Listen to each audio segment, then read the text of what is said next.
Hey, beautiful souls. My name is Rachel Albo, and welcome to the very first episode of my brand new podcast. I literally decided right now that it's the time to start another podcast. I've sat on this idea for a couple of years of doing my own podcast. You may have heard about or listened to my other podcast, Autoimmune and You, that I co-hosted with one of my good friends, Erica Bustos. But we stopped recording episodes just over a year ago. We were both needing time for our own experiences, expanding our businesses in different ways. And while we are still dear friends of each other's, we needed to take that space away from podcasting. And also, basically, we have both stepped away from the autoimmune label. And it felt really important for our own personal and business growth to not be attached to this podcast called Autoimmune and You. So here I am. I'm really excited to be here and to create this beautiful space with you. If you don't know me, if you haven't met me before, I'm Rachel. I am all about living in alignment with your soul's highest self, with igniting your light, with waking you up to the beautiful capabilities and abilities of our soul as a human on this planet. But I really want to dive in, just right off the bat, honestly, about something really real and personal that's been on my heart lately that kind of prompted creating this episode right now. I don't even know what the name of my podcast is going to be yet. I'm simply just recording this because it feels aligned right now. Today, I took a mental health day from work. I have been going through it in life. On top of all of that, I slept like complete crap last night. I slept almost 10 hours and only 30 minutes of that was deep sleep, which was the actual restorative sleep, which I'm not a doctor or sleep scientist, but I'm pretty sure that for 10 hours of sleep, I probably should have been in deep sleep for 2 of those hours.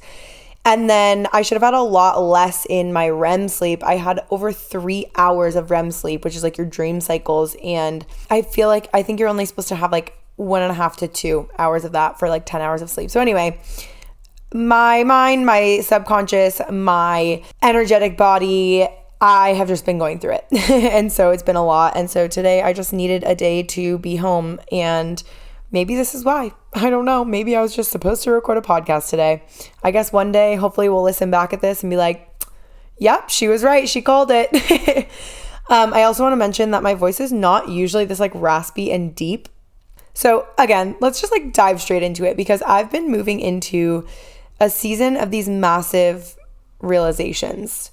And honestly, it's been tough as fuck. I'm not going to sugarcoat it. This journey has had me questioning so much. I'm literally just doing my best to stay grounded and to stay aligned with my purpose. But along the way, I am confused. I am, like I said, questioning. I am angry. I'm feeling this rage bubbling up inside. I feel lost. I feel I don't actually know what I'm supposed to be doing on this earth. I feel I know, but then I also am well, then how am I going to make money? You need money to live as a human on this earth. And that has been a whole other topic. We're not going to talk about that today, but yeah, it's just been a lot of questioning on top of things completely outside of my control that are just continue to happen in my life. And it's really tolling. And I know that I'm not the only one that has been experiencing this, which is why I feel so called to talk about this right now. But one of the things that I want to focus on right now is when certain relationships or friendships in our life kind of phase in and out and how heartbreaking it can be. Recently, I've had to take a really hard look at the people that I surround myself in life, the people that I consider my closest people. And I've always reminded other people of this when they've gone through things like friendship breakups or, relationship breakups or divorce or whatever. But I feel I had to remind myself of the fact that not everyone is meant to be with us forever. And the truth is, in the grand scheme of things, most people are only here for a really short season of our life. And I think it's important for us to remember that because even if someone just kind of drifts away and you end up not talking for 5 years, it doesn't mean that A, they're never going to come back into your life. B, it doesn't mean that, that person's a bad person or a bad friend or something drastic had to happen. And C, we still learned something from them. They still had a part in our life that is an important, valuable part. Even if they hurt us, we still learn things from that. So recently I had to set some energetic and emotional boundaries. And it wasn't really about cutting anyone off. It was like I was given an opportunity to realize something super powerful, which is some of the people that I considered my closest people in life actually weren't. Not that they didn't care. It's not that they did something horrible. It's not that, they were talking shit behind my back or anything. It was just an opportunity for me to realize that people can only meet us with the capacity that they have, and that they can only give what they have to give. And it's super easy to get caught up in this feeling and these thoughts of like, but I pour so much into others. Like, why can I not get the same in return? And that's where I've been. I've been in that exact mindset, especially really recently for a specific thing that happened. And I had a really hard time conceptualizing, wait a second, like these are people that I pour so much into. I will drop everything for to help. And there was one day that I want to celebrate myself, that I want these people to be there and show up and want to show up, not just show up because of obligation or because they get something out of it, like a fun, event. But not everyone is able to show up with the same capacity. To me, I would absolutely drop everything and be there for that person if they've been there for me time and time again, and I know that they would do anything for me, especially if I already had the plan to. But sometimes plans change and priorities change, and it's a really important thing to remember that people are on their own journeys. They're navigating their own challenges. That's literally just the reality of life. It doesn't mean that you're unworthy or that you're unloved. It means they're human. It means you're human. Your feelings are allowed to be hurt, and you can understand that they have things going on or they have other priorities, and they're not trying to be a bad friend. They're not trying to be a bad partner or a bad mentor or whoever it might be to you. So I think the thing that hit home most about the specific situation that, again, I'm not going to get into, personal life doesn't matter, but I hope that you can relate to some of the things that I'm saying, because in this situation, this was one of the first times that I actually reached out to people for support. I asked for love and for help and for energy in return. And throughout the last couple of months, I haven't always been met with that. I haven't always been met with what I actually need.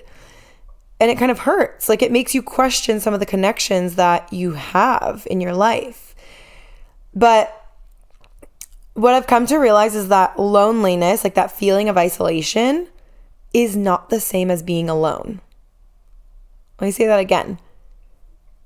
Loneliness, feeling isolated, feeling lonely, does not mean that you're actually alone. Sometimes we're called to spend a lot more time in solitude, like to retreat inward so that we can reflect. Sometimes the universe helps make that change. We'll step in and be like, bitch, no, you need some time alone. You need some time away from these people. Maybe you need time with other people. And if we don't do it intentionally, the universe will do that.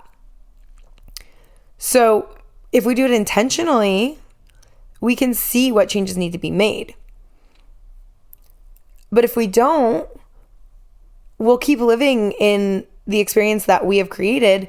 And then the universe will start to create some situations where people naturally distance or things start to fall away and things feel like they're crumbling sometimes. And we have to trust that process.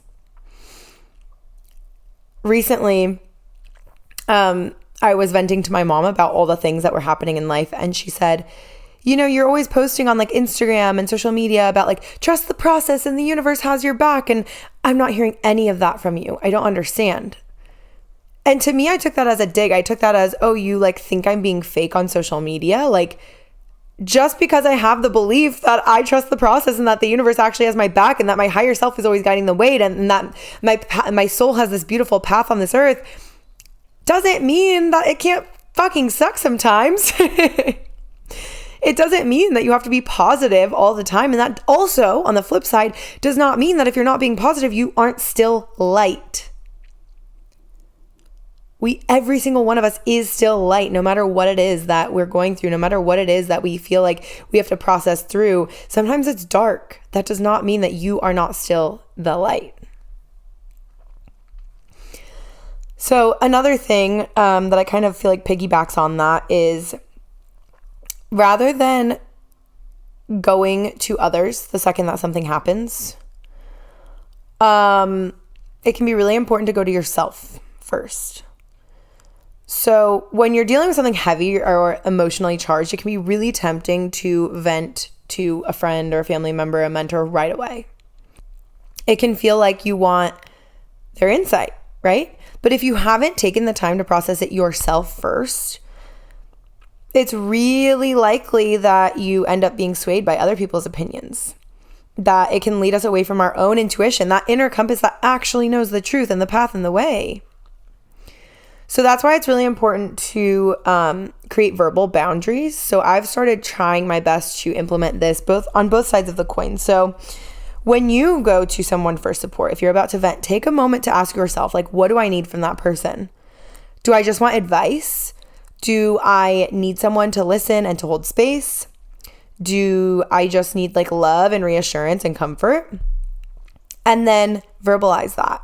Let them know what you need up front so that they can support you in the best way, and it doesn't end up spiraling you or making you feel a certain type of way when you didn't actually need that. And then if you're on the receiving end, if someone's coming to you for support, it's okay and actually really helpful to ask them what they need before they dive in.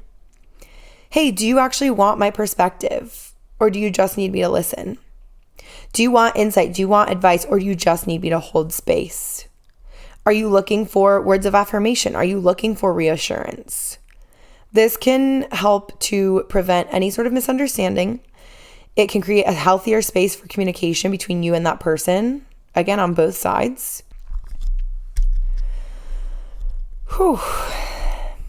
I just had the craziest moment where I feel like my system just was like, we need to take a second. We need to take a break. I was just in the middle of saying a sentence and was like frozen in time. Like my hand is next to my face because I was like talking with my hand. I have the podcast mic in my left hand. I'm sitting on my couch with a nice yoga blanket over me, with my diffuser going, with some incense, with my dog laying next to me, seeing this like beautiful scenery in my apartment that is just so cozy. And I was like frozen in time, just staring out into my beautiful living room and like the aurora lights and the string lights. And it was like only my eyes could gaze around the room and like my body could not move. I was vibrating so much and I was just sitting here like, whoa, what is happening? But it also felt very comforting, very safe. And I was like, I need this right now. So I just sat in it. So there's my little side note of what just happened, because that was wild and apparently very needed. And I think that my energy body just needed to be like, okay, take a breath, hold on, let's gather ourselves, and we're back. So I want to go back to holding space for yourself before going to someone else, because we don't want them to sway the way that you're thinking or sway the way that you're feeling before you have actually recognized what your inner compass says. And honestly, like holding space for yourself before can feel weird or uncomfortable at first. It's super natural, it's super human to want to talk to someone that you trust right away. We're used to like trying to find that comfort from other people. We're conditioned to not know that we can find that peace and that inner compass within ourselves. We are conditioned to believe that we couldn't possibly have the answers. Like other people are the ones with the answers. Like they know what they're doing. I couldn't possibly know. When really it's kind of the opposite. Every one of us knows deep within what to do. And no one has it figured out. No one knows what the fuck they're doing. We're all just like wandering around like, I don't know. I wonder if this works. I don't know. Let's try this thing or whatever. I know it's truth because my dog just lifted up her head, turned around and looked at me when I said that. But learning to sit with your own thoughts and to allow yourself to reflect can be so incredibly empowering. We live in a world full of distractions like social media and television, like constant noise of life and living in busy cities and being in the car. And it's like creating these moments of quiet when you can actually tune in with yourself is a practice. It's hard. It's literally hard work. So it might feel awkward, but it's in those moments that you can actually stop and hear your inner voice, the one that knows what's best for you. And I guess this kind of does go along with what I was just sharing right before this, where I was like paused in time. My body was frozen. And I felt my entire body just vibrating so much. And I just tuned inward rather than focusing on my output, rather than focusing on the world around me and, this environment of the microphone in front of me, the computer in front of me. I focused on just being for a second. And in doing so, I was able to recognize, I needed that. So anyway, I wanted to share a few tangible ways to connect deeply with your inner being and to become more comfortable with holding that space for yourself. The first one is setting aside intentional quiet time. So I'm Russian, and when I was growing up, we always had like this thing where my grandma or my aunt or my mom would say "Tsikhi час," which means quiet hour in Russian. And so I want you to think about that, "Tsikhi час," but it doesn't have to be a full hour. It can be like 10 minutes, it can be 20 minutes, 30 minutes, maybe 22, 33 angel numbers, hello. But whatever works for you. And then during that time, eliminate any distractions around you. No phone, no TV, no dog in the room. Just sit with yourself. And you could either just sit, or you could do something like breathing or journaling or meditating or all of the above, or listening to music or dancing. Just let whatever comes up come up without having anything that could possibly distract you. This is a really powerful practice in embodiment, especially if you're like letting yourself move. So in journaling, your hand is moving, right? You're getting your thoughts out onto the paper. In meditating, your energy body is able to move a little bit. In breathing, your diaphragm is literally moving. In dancing, your entire body is moving. That's embodiment. Letting things flow through your body. Emotions, energy in motion, flowing through your body. Asking yourself the right questions. So before going to anyone else, ask yourself a few simple questions. What am I actually feeling? A lot of times I think that we are conditioned to believe that we need to feel certain ways about certain things. Maybe you're going through a really tough breakup and you're feeling really, really sad and down because we're conditioned to believe that we need to be. But actually, when you think about it, how I'm actually feeling is really fucking proud that I made that call to end that toxic relationship. I'm feeling really confident in my own ability to stand up for myself. I'm feeling really courageous for actually doing what I said I was going to do and what's on my heart. Doesn't mean that you're not sad still, of course, but recognize how you're actually feeling, because what could happen is you go to talk to someone, a friend, a family member, a mentor right away about it, and they make you feel validated in, yeah, you're supposed to feel sad. No wonder you feel sad.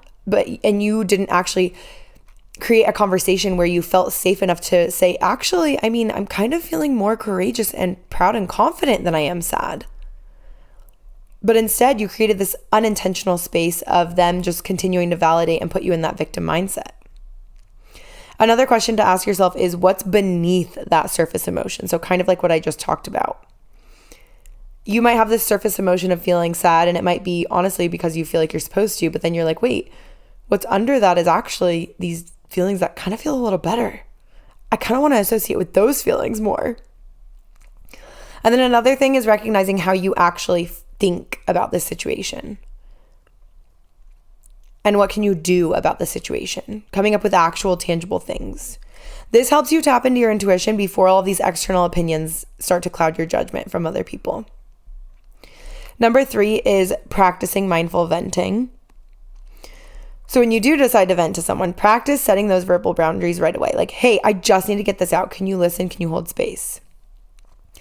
Or I'm not really sure about the situation. Could you give me your advice? Or I really just need someone to talk to and I'm needing love. I don't even need you to say anything about the situation. I'm just needing to hear like positive traits about myself because I'm having a really hard time coming up with them right now. So when you set the tone up front, it can help you get what you actually need out of the conversation, which is allowing you to hold that space for yourself more deeply. And then another one is holding compassion for yourself. It's okay to feel uncomfortable sitting with your own thoughts. Like I said, we're very conditioned to feel uncomfortable to be with ourselves. We're conditioned to believe that everyone but us has the answers that are about us, which makes no sense if you really think about it. So start small. Give yourself grace. Remember that it's a process, and the more you practice, the more natural it feels. Just like anything else in life. It's kind of like when you start to learn to meditate and they're like, yeah, if your mind wanders, just recognize it. Let it wander for a second and then be like, okay, now we're going back. Drop that thought. It's like, yeah, it feels uncomfortable, but same thing as I firmly believe that there is no wrong way to meditate. No one is actually bad at meditating. It just takes practice. And as long as you are having the intentional practice of meditating, you're doing it right. It's kind of the same thing with holding space for yourself. as long as you have the conscious thought of, I'm going to hold space for myself for whatever comes up, and I'm just going to be here. I'm going to practice being, not doing. That's the work. You're doing it. You're not bad at it. You're doing the work. One more thing that I want to mention is that on top of everything that I've already talked about, I feel like there's a much bigger energetic shift happening right now, like in the world around us, not just in our personal lives. And I know you feel it too, because I've talked to so many people that also feel it. We're being asked to lift the veil. We're being asked to see things really differently. This is a time when we either succumb to the darkness, we give into the heaviness, and we just kind of like sit in the sludge, or we ignite, we brighten the light, and we commit to it. We commit to stepping more and more onto that path of light, towards the light. And it's not easy, but it's super necessary. And I'm not saying to like, oh, everything's fine, like happy-go-lucky, you know, like positive, or what's it called? Toxic positivity. No. It's still important to sit in the darkness sometimes, but you can sit in the darkness while still being light. So I've been having to ask myself a lot lately, like, am I actually staying in my light? Am I living as the highest version of myself, even when things around me feel heavy? It's felt a lot of times like I've had to question that. I was on a call with my therapist recently, and she said, wow, you really do have a lot going on in life right now. And I'm like, really sorry. And I hope that you find some joyful moments and things to be grateful for. And I was able to. And she said, I need you to remember something really important. Things might be feeling like they're crumbling all around you, but you are not crumbling.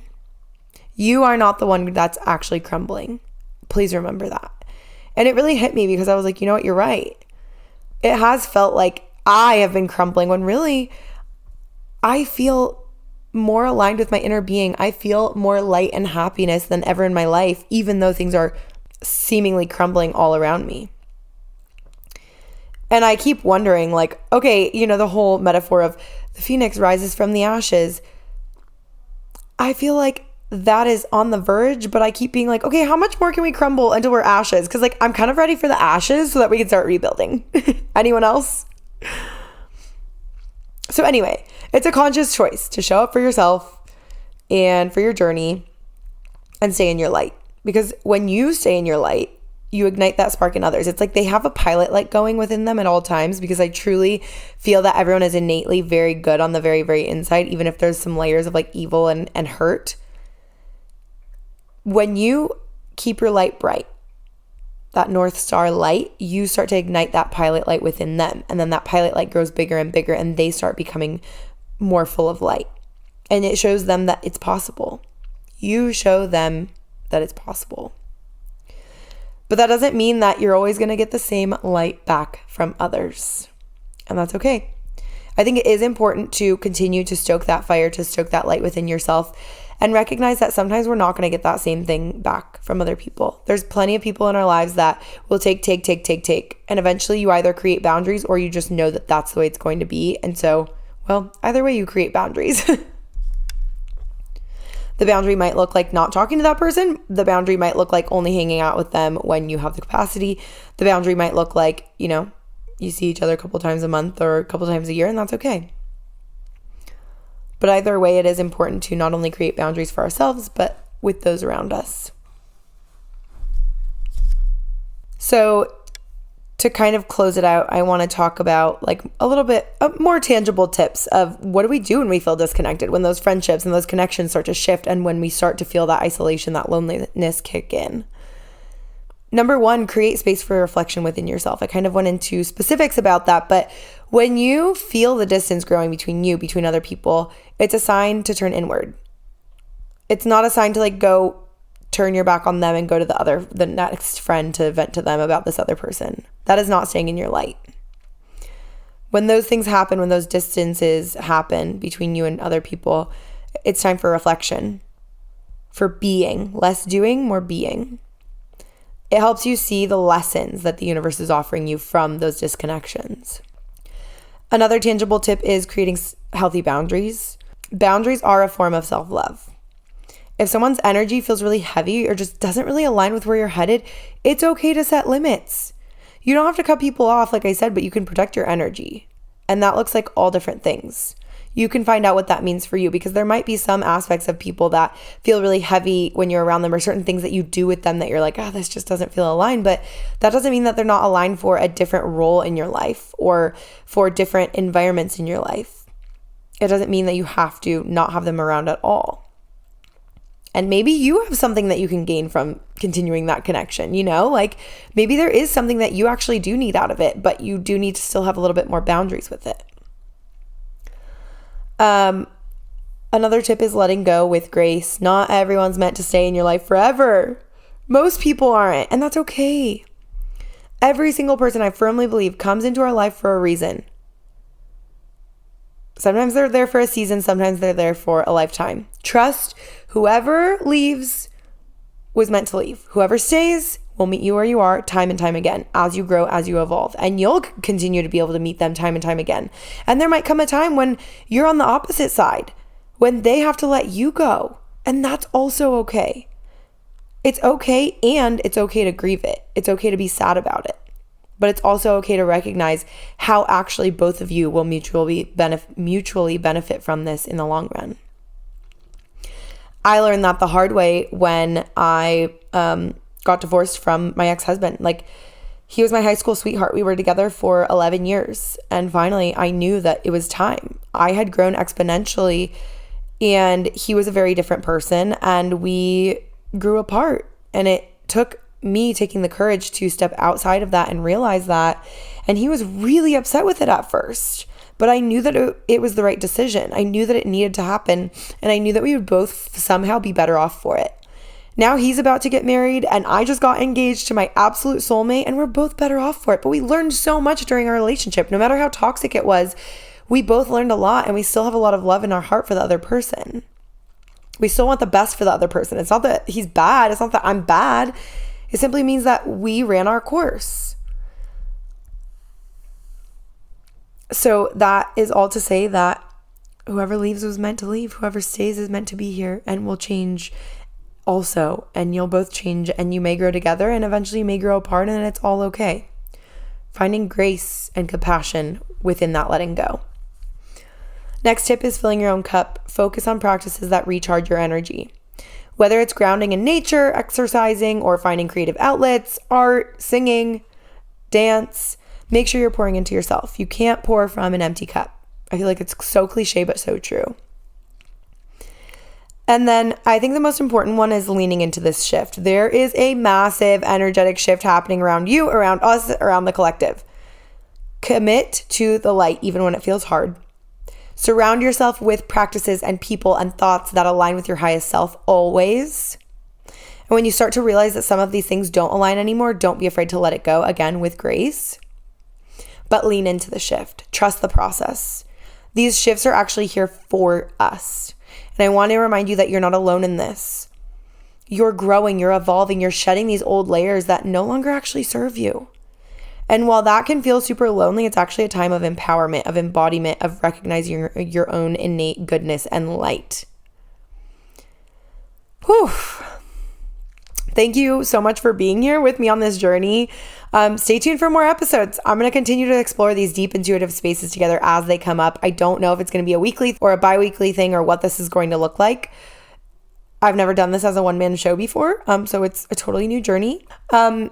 Until next time, keep shining, keep aligning, and remember, tune in, find joy, lead with love, express compassion, and be yourself. Be authentically, intuitively, genuinely you, because the universe needs that. Every single environment that you insert yourself into needs that energy.